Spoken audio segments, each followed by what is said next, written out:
Berikut survei Pilkada Jatim 2024, cek elektabilitas Hovifah Indar Parawansa, dan bagaimana peluang Tri Risma Harini dan Luluk Nur Hamidah menjadi pesaing petahana.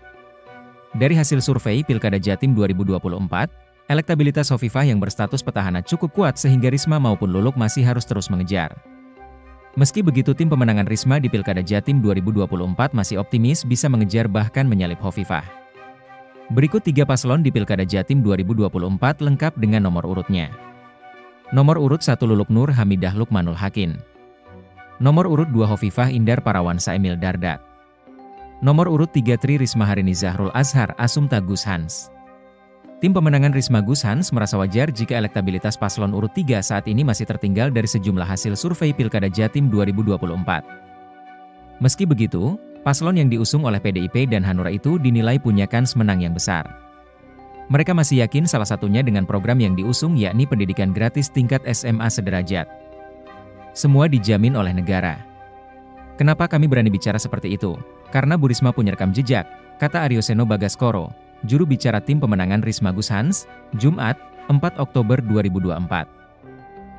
Berdasarkan hasil survei terkait Pilkada Jatim 2024, elektabilitas Risma Gus Hans masih berada di urutan kedua di bawah Hovifah Emil. Salah satunya, tergambar dari rilis survei Indikator Politik Indonesia beberapa waktu lalu. Dari survei itu, periode 9 hingga 14 September 2024 itu, elektabilitas Risma Gus Hans berada di angka 26%.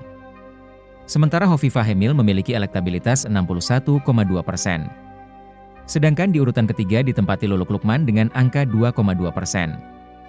Menurut Seno, wajar jika elektabilitas Risma Gus Hans masih tertinggal dari petahana Hovifah Emil. Apalagi survei itu digelar sebelum masa kampanye.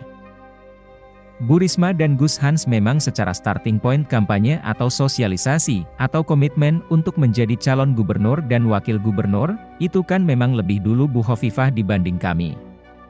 Apalagi beliau adalah seorang petahana.